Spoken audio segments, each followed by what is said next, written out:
Welcome back. President Trump is planning to visit Texas tomorrow, where he'll tour the damage caused by the deadly flooding. The devastation leaving at least 120 people dead and more than 170 are still missing. My next guest is in Center Point, Texas, where he's actively working to pump out water so vehicles can come in to find these missing people. He says the areas affected are years out from being rebuilt and that there's no timetable because an event like this has never happened.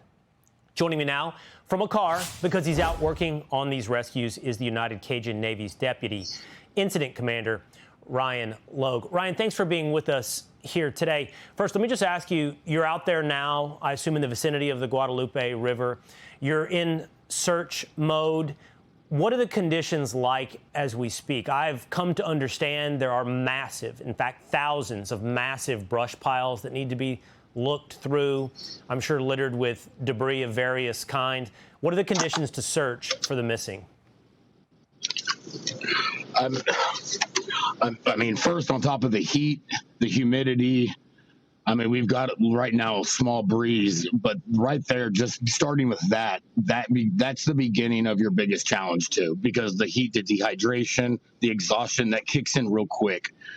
But when it comes to the cleanup and the rebuild of all this, like you said that I had quoted, I mean, there's no way to give a timetable on something there's no precedent towards. You can't figure out, there's no way to know how this will look in the long run.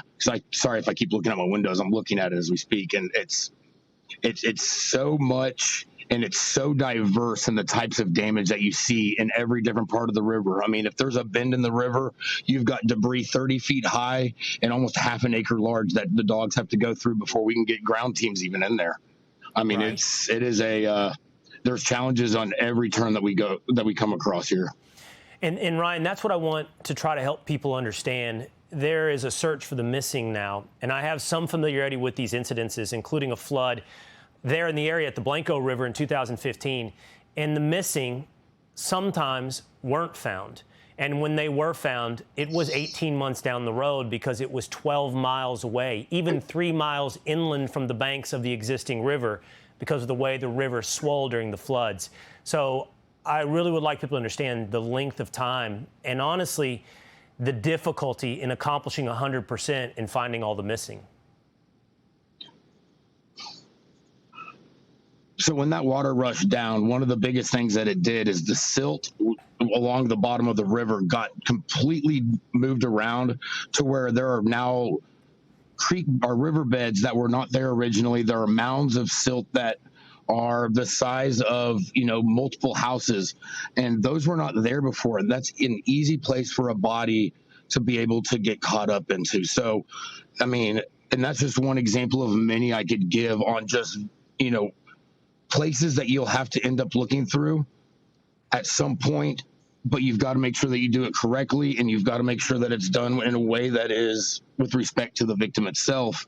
And so it's every different turn, there's always all those variables within it. So, I mean, it's all of the destruction has caused so many different things that, every time somebody comes with me to a problem, I look at them and go, you almost kind of say, excuse me, what did you just say? Because you don't understand what it is. I mean, you almost have to take a look at it to even understand what they're saying. It's so, so diverse and so crazy.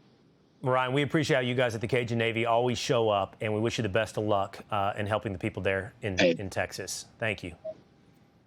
Yeah, we appreciate it, Fox News. Thank you. Hey, Sean Hannity here. Hey, click here to subscribe to Fox News YouTube page and catch our hottest interviews and most compelling analysis. You will not get it anywhere else.